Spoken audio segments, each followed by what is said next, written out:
Corona virus की vaccine के लिए लोन मिल रहा है। ये लोन किसे मिल रहा है, क्यों मिल रहा है और इस लोन को कौन दे रहा है, ये सब कुछ आज हम आपको बताएंगे।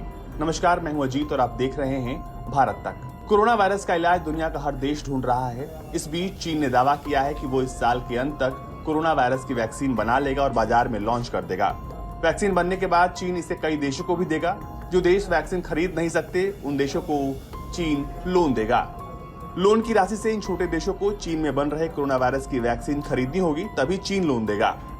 चीन के विदेश मंत्री वांग यी ने इसके लिए $1 बिलियन यानी करीब 700 करोड़ रुपए के लोन की पेशकश की है। ये पैसा चीन सिर्फ उन देशों को देगा जो चीन में बन रही वैक्सीन खरीदेंगे। चीन की कर्ज देने वाली नीति पर बात करने से पहले उसके वैक्सीन पर बात करते हैं। चीन का दावा है कि वो इस साल के अंत तक वैक्सीन बना लेगा और ये दावा चीन के विदेश मंत्री वांग यी ने किया है। वांग यी ने कहा कि मौजूदा वक्त में चीन में 5 तरह के कोरोना वैक्सीन का ट्रायल चल रहा है, जिसमें inactivated vaccine, recombinant protein vaccine, live attenuated influenza vaccine, adenovirus vaccine और न्यूक्लिक एसिड बेस्ड वैक्सीन शामिल हैं। पर सवाल सबके मन में एक ही है, चीन के सामान की गुणवत्ता। चीन बना तो सब कुछ लेता है, पर काम के वक्त ये सभी सामान फुस हो जाते हैं।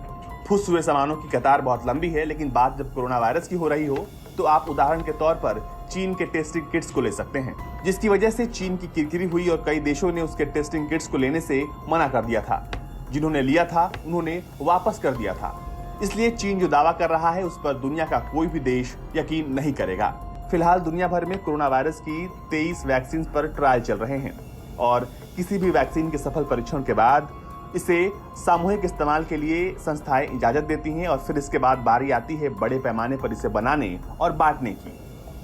लेकिन चीन अभी से नए खरीदार चाहता है, ताकि ऐसा ना हो कि वैक्सीन बनने के बाद कोई देश उसे खरीदे ही ना, क्योंकि वैश्विक स्तर पर देखें तो चीन के सामान का बहिष्कार होना शुरू हो चुका है, जिसके 2 बड़े उदाहरण हैं हुआई और टेस्टिंग किट। इसलिए चीन इस रिस्क से बचने के लिए कम दर पर छोटे देशों को लोन देगा, ताकि वो उसके यहाँ पर बन रही वैक्सीन को खरीद सकें। चीन छोटे और आर्थिक रूप से कमजोर देशों को लोन देता है और फिर उन्हें कर्ज के तले दाब कर हड़प लेता है। इस मुश्किल वक्त में भी चीन कोरोना वायरस की वैक्सीन का सहारा लेकर छोटे देशों को लोन दे रहा है, ताकि वो इससे लोन लें और फिर बाद में चीन उन पर कब्जा कर सके। एक अनुमान के मुताबिक अफ्रीकी देशों पर चीन का करीब $140 बिलियन का बकाया है। लोन देने के मामले में चीन ने वर्ल्ड बैंक को भी पीछे छोड़ दिया है। हार्वर्ड बिजनेस के मुताबिक चीन की सरकार और वहां की कंपनियों ने करीब 150 देशों को लोन दिया है। लोन लेने वाले देशों का हश्र क्या हुआ ये हम आपको कभी बाद में बताएंगे, लेकिन इतना जान लीजिए कि पड़ोसी श्रीलंका और मालदीव में जो हाल हुआ वो बहुत बुरा था।